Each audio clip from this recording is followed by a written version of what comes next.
The woman in the courtroom sketches without a face is using the name Mia, and she's testifying about physical and sexual assaults that she claims she suffered at the hands of Sean Combs.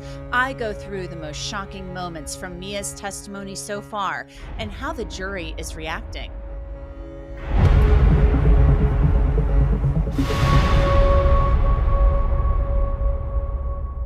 Welcome to Crime Fix. I'm Angenette Levy. Chaotic, toxic, and sometimes exciting. That's how a second alleged victim of Sean Combs described what it was like to work for him as she took the stand in his racketeering and sex trafficking trial in New York. Now, Combs, to be clear, he's pleaded not guilty to all of the charges he's facing, and he says he's never sex trafficked or sexually assaulted anyone. Judge Submaranian is allowing this woman to testify under a pseudonym. It's Mia.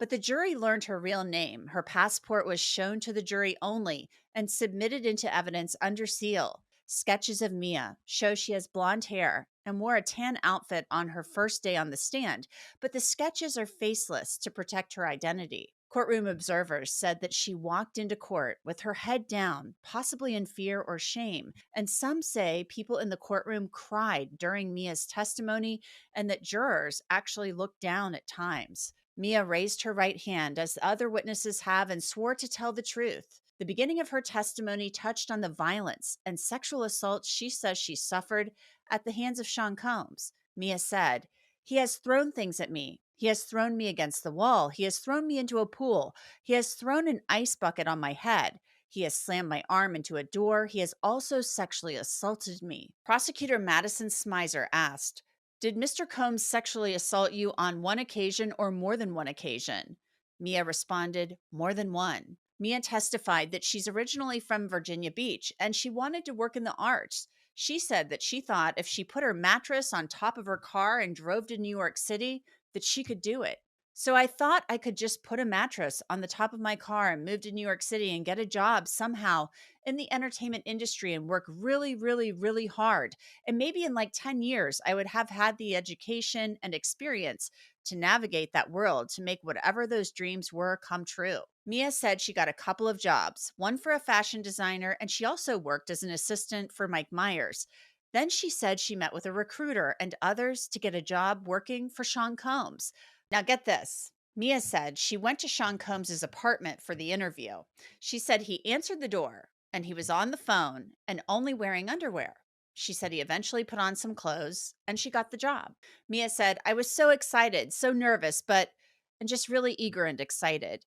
Mia said she was on a 2-week trial period when she first started to see if she had what it would take to work for Sean Combs. She expected to work a lot and was supposed to be paid overtime. Her salary was supposed to be $55,000 per year, but it ended up being $50,000. And on her first day of work, Mia said she worked 24 hours straight and then some. And one time, Mia said she actually worked 5 days straight without sleep, taking Adderall for her ADHD to stay awake. Mia said she burst into tears. Her hearing started to go like she was underwater, and Puff, that's what she called Sean Combs, told her she could go to sleep. Mia said her roommates actually joked that they lived with a ghost. That's how often she was not at her apartment. Now, that part is important. It's part of the RICO charge and the forced labor that the government alleges. One time, Mia said Combs wanted to know what she did all day and told her to send a list to HR. Part of it said, "Protect him at all times, his privacy, etc. Stay attached to BlackBerry 24/7, staying within PD's eyesight unless he advises otherwise, always while on duty. Listening, asking, hearing, prioritizing, and translating PD's situation, maintaining PD's daily routine in both professional and private circles from the minute he wakes up in the morning until the moment he falls asleep at night and even in the interim, anticipating his needs, whims, and moods." The world can be a really scary and unpredictable place, and that's where our partner and sponsor Morgan & Morgan comes in. They're a law firm with more than 1,000 lawyers because they win a lot. In the last few months alone, Morgan & Morgan has secured a $9.3 million verdict for a car crash victim in Florida, a $5.6 million verdict for another car accident victim in Atlanta, not to mention a $1.8 million verdict in Kentucky after the insurance company offered them a mere $5,000 in that case. Can you believe it? Even if you think your case is not worth millions, why not start a claim and fight for what you deserve? Morgan & Morgan makes it really easy. You can start a claim from your phone in just 8 clicks. So if you're ever hurt, you can easily start a claim at forthepeople.com/crimefix or click the link in the description and pinned in the comments. Mia said Combs's moods were important because they dictated the entire day. Another part read, "Every single day is different. PD can ask you to do 17,000 things at one time that range from cracking his knuckles to writing his next movie to doing his taxes. He can also just have you standing next to him for 22 hours and not ask you one thing." Mia testified that part of her job was to keep tabs on Cassie, and this was how she got to know Cassie and the two became friends. Mia echoed the testimony of other witnesses that Combs had final approval of Cassie's hair, makeup, and clothes, and that he would take away things like her car and jewelry if he couldn't reach her. Then Mia recalled an incident at one of Combs's homes in 2009 or 2010. Mia said, "I remember upstairs like loud, like thuds. That's what it sounded like something hitting the wall. And the way that the second floor was is that you can look down into the foyer from it, and that's where his bedroom was, up on the second floor. And I just remember seeing suitcases being thrown over like into the foyer." After this, Mia said she saw Cassie hiding outside in a bush, shaking and crying and motioning to her as if to say, "I'm not here." Mia also told the jury about the incident Deontay Nash testified to, where Combs showed up at Cassie's apartment because she wasn't answering her phone. Mia said both she and Nash tried to stop Combs from attacking Cassie, and this is when Combs threw Cassie into a bed frame and blood started gushing from her head. In this incident, Mia said Combs threw her against the wall as she and Nash tried to stop Combs. He immediately snapped into this protector survivor mode. He told me to get Kayla, who was the assistant at the time who had relationships with the doctors.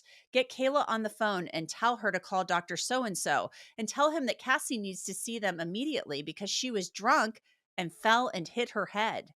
That wasn't the only violence Mia said she witnessed against Cassie. There were many other instances, including one during a trip to Turks and Caicos, where Mia said she and Cassie paddled into the ocean on paddle boards to stop Puff and to escape him.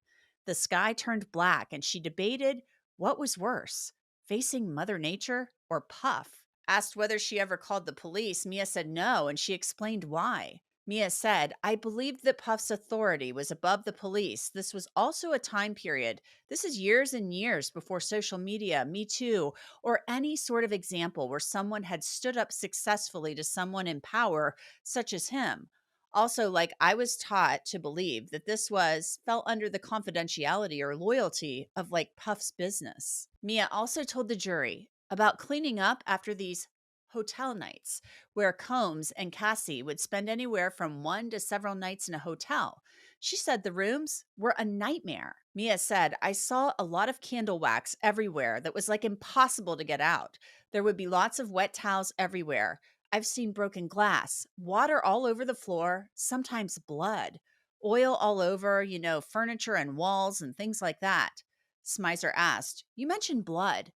What, if anything, did Mr. Combs tell you about the source of the blood?" Mia responded that it was period blood. Mia testified that Sean Combs sexually assaulted her on several occasions. The first time, she said it happened in the penthouse at the Plaza Hotel on Puff's 40th birthday. She said Combs called her into the kitchen and told her they would be working closer together and that she was doing a great job.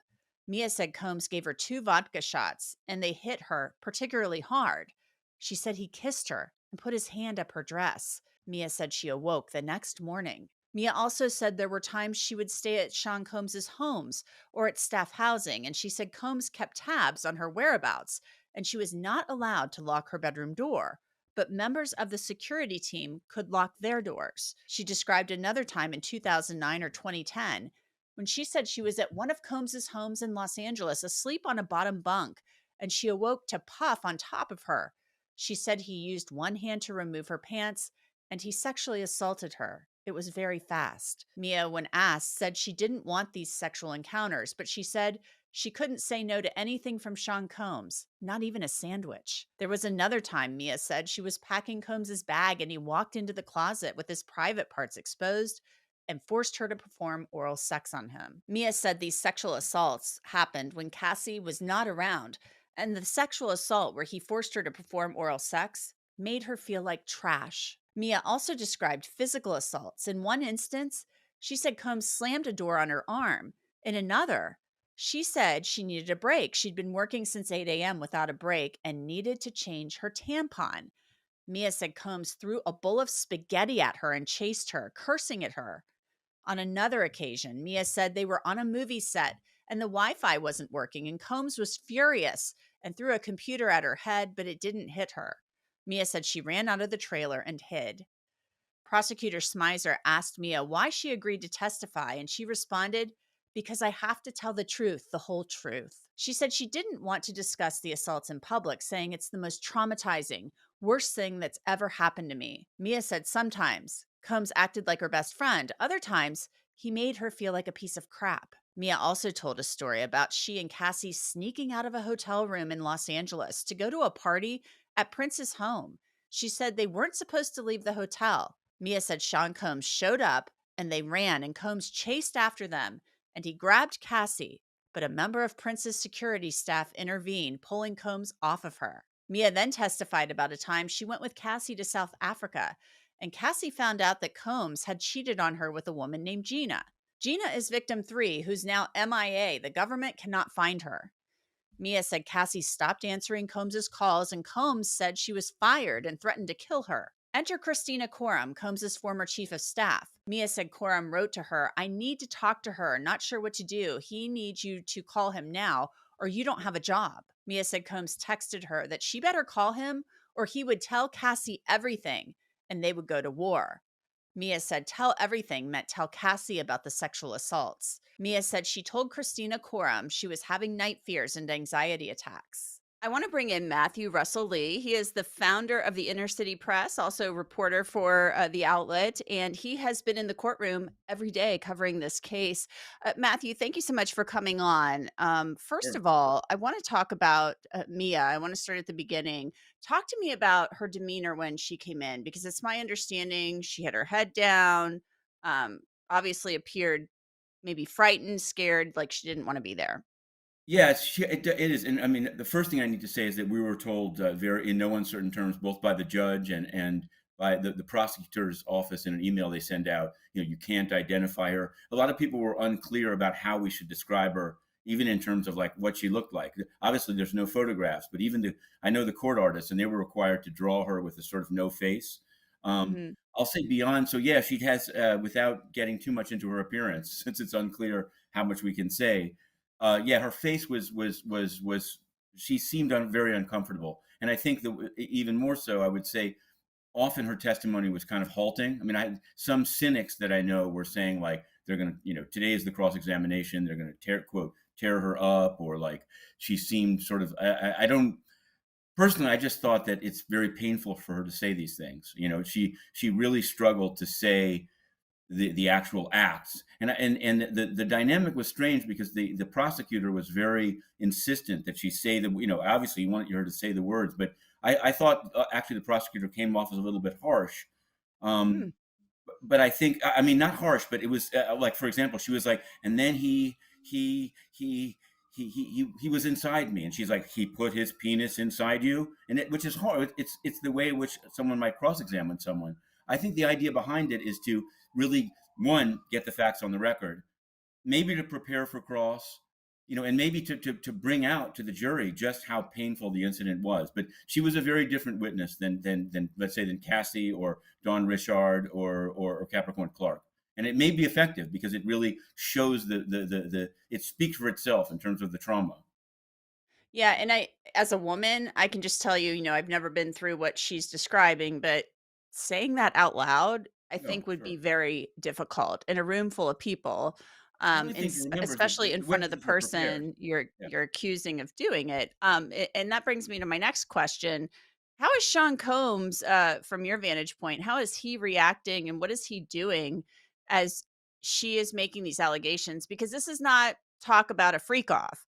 This is talk of he raped me.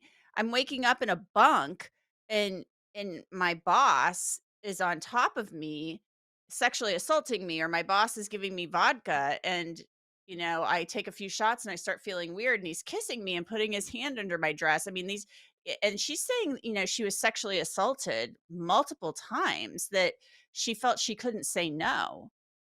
No, sure. I mean, I think there have been a couple of times that he's put his head in his hands, but I'd like to say it was out of, shame and guilt at her testimony. I didn't really see. I didn't. The timing didn't tie it to that. And I do want to. This is not. I think what they're going to say is they're going to say, but she continued working there. Not only did she not go to the police, I think that the prosecutors have tried to explain that, but they had her narrate an incident in which she was driving. She was stopped while driving without a license. And she said, I work for Sean Combs. The police were like, we Mhm. don't believe you. She called him on the phone, and the police were like, oh, Puffy, I love you, and let her go. So the implication being that even if she were to try to report to the police, nothing would happen. They've set that up. But as with Capricorn Clark trying to go back to work, I think, and it may be also the psychology of Sean Combs. He may have thought, I interpreted consent because you came back to work the next day.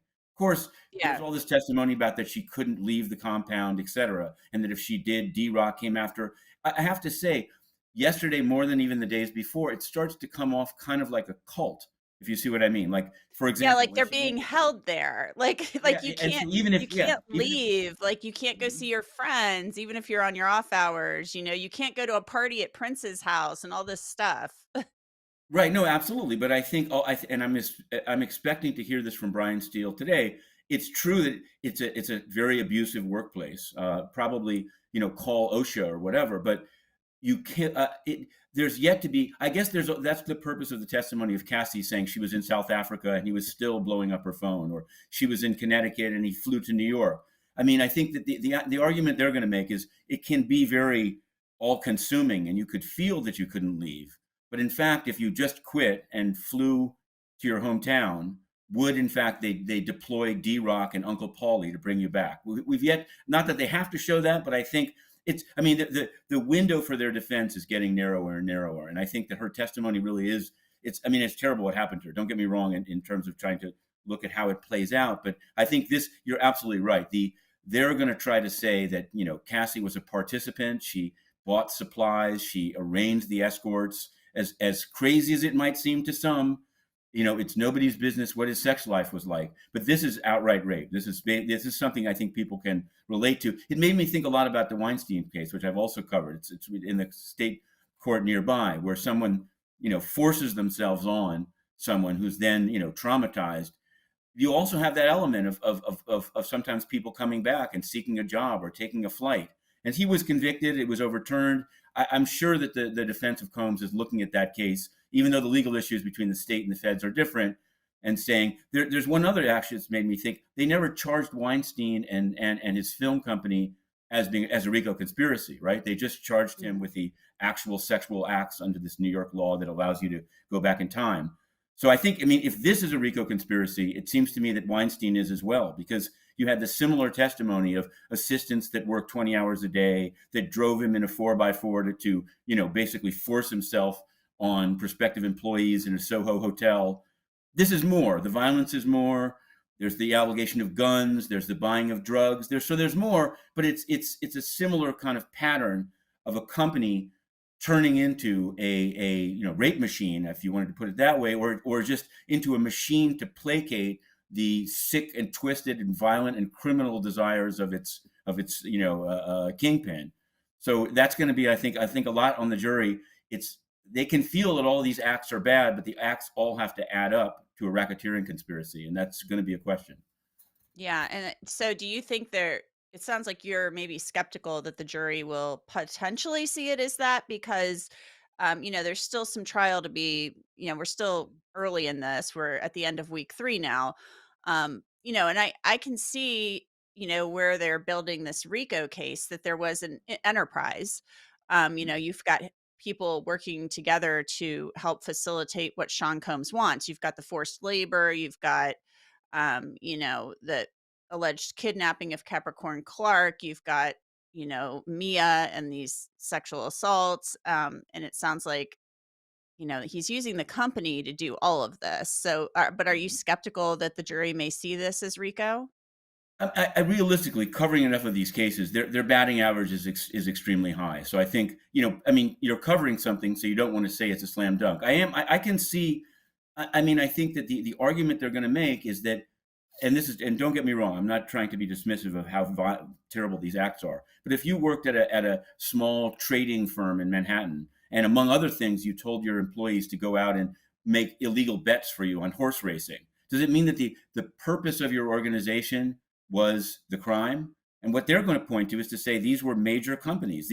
There may have been some blurring of the lines. I'm not making their defense for them, but there may have been blurring of the lines between his personal hotel nights, but there was also like the sale of clothing all over the world. There was a huge vodka deal. And so it was sort of, it was a blurring, but it definitely, I think, like the purpose of the mafia is crime, right? The purpose, and that's Right. not, I'm sure the prosecutors are going to say, hey, the statute is what it is. It's not only for the mafia. That's why it's been applied to drug gangs. And that's true. But it hasn't, you always have civil cases where people are trying to describe an organization they don't like as a RICO conspiracy. It rarely works, right? You work for the Board of Ed, they fire you, they retaliate against you, and you bring a RICO case and you say, the Board of Ed is a racketeering enterprise. This almost never works. I feel that their batting average is high and they have a lot of elements. So they probably can pull it off, but I think that's why we haven't seen the defense case, and they said yesterday there's going to be a long defense case. So Yeah. I don't know if it's true either. I think that could be kind of bluster. So people say, whoa, he's got a lot of defenses.